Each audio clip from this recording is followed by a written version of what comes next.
on a fini notre premier chapitre des tentatives de réorganisation des révolutionnaires à l'étranger, mais on a vu quand même que Laurent Désiré Kabila, lui, est resté au pays. Aujourd'hui, nous allons voir aussi l'alliance entre les révolutionnaires congolais et des révolutionnaires rwandais.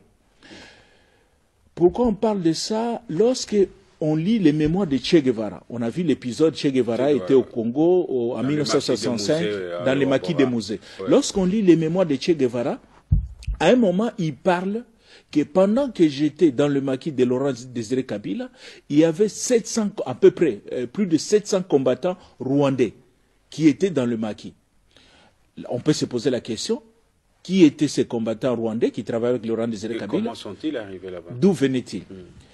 Donc, on sait que lorsque le 5 mai 1965, lorsque les Simba libèrent Okipuvira, la localité d'Ouvira, l'un des dirigeants de cette attaque, il s'appelle un révolutionnaire aussi de l'Est, qui travaille avec Laurent Désiré Kabila, il s'appelle Antoine Marandura. Lorsque Marandura libère Ouvira, il y a une délégation de 30 combattants rwandais qui sont venus voir les Maï Maï, donc les Simba à l'Est. La délégation était dirigée par son président qui s'appelle François Roukeba. Ils étaient membres d'une organisation rwandaise qui s'appelle UNAR, Union nationale rwandaise. Donc ils arrivent à l'est là-bas.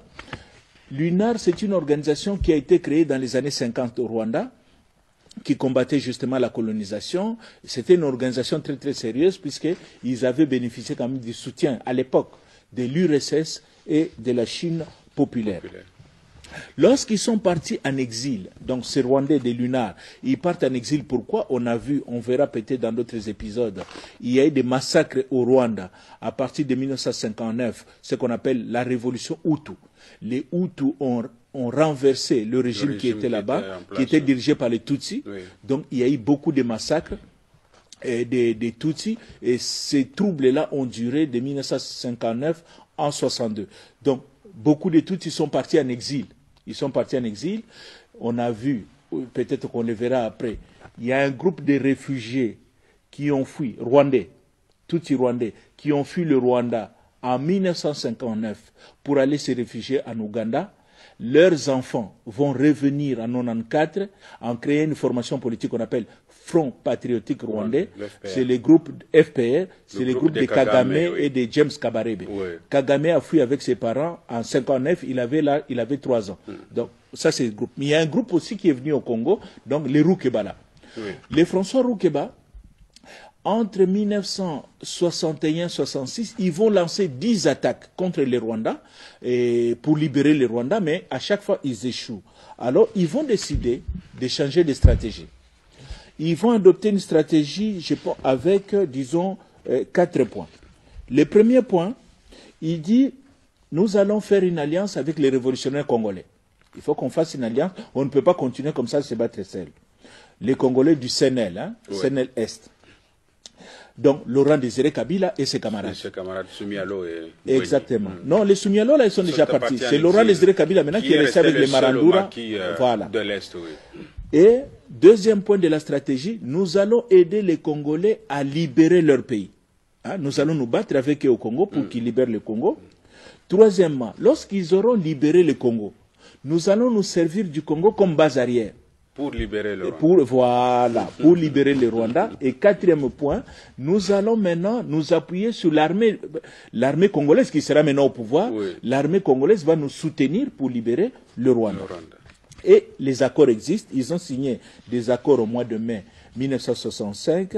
Je cite, combattre ensemble les gouvernements fantoches et impopulaires de Joseph Kasavubu et Grégoire Kayibanda. Pourquoi Joseph Kasavubu? On vient de voir, l'accord est signé au mois de mai 1965. Joseph Kasavubu est encore au pouvoir. C'est en novembre que Mobutu l'a renversé. Exactement. Et Kayibanda était président au Rwanda. Exactement.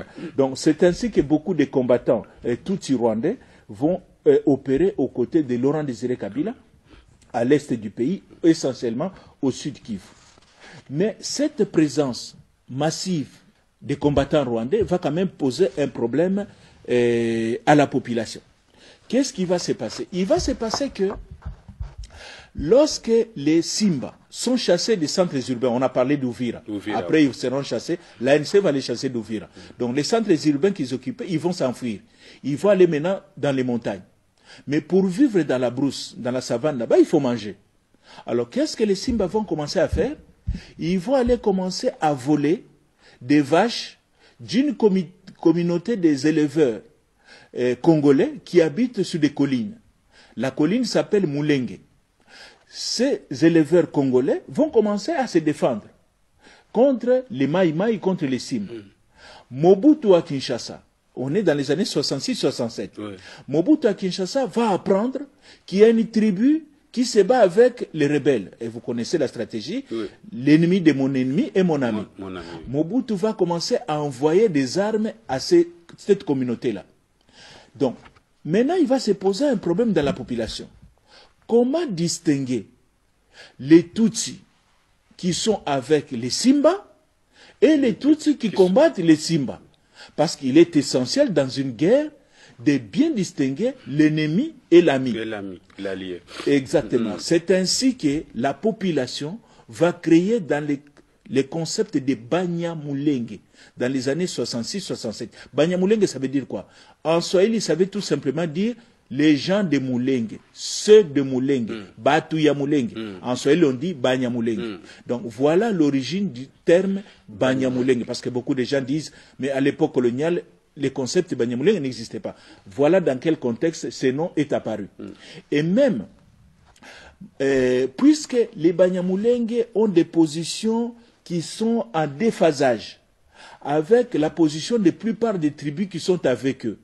Quelles sont les tribus qui sont là-bas?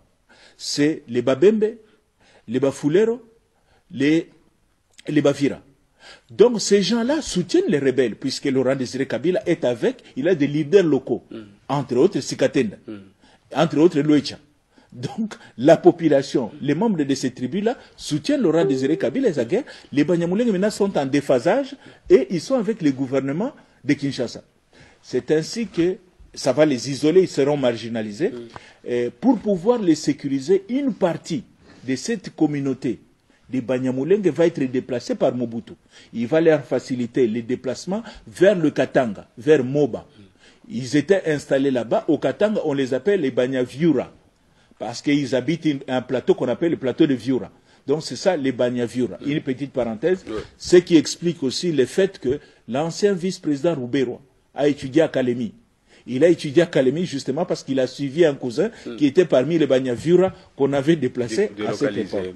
Donc on referme cette petite parenthèse des gens de l'Est. Maintenant, qu'est-ce qui va se passer? Il va se passer que pour les maréchals, dans le souci d'avoir un instrument politique, d'encadrement capable d'encadrer la population, le 20 mai 1967, le président Mobutu va créer son parti politique qu'il va appeler le MPR, le Mouvement populaire de la Révolution.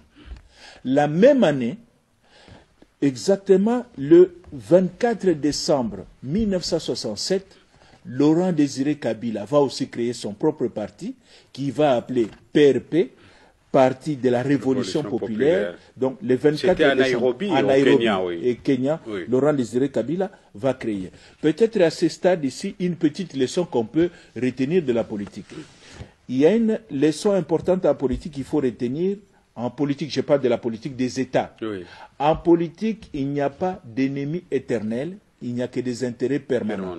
On a vu qu'en 1900, dans les années 60, Laurent Désiré Kabila se bat avec les Banyamulenge, les Banyamulenge qui bénéficient du soutien de Mobutu.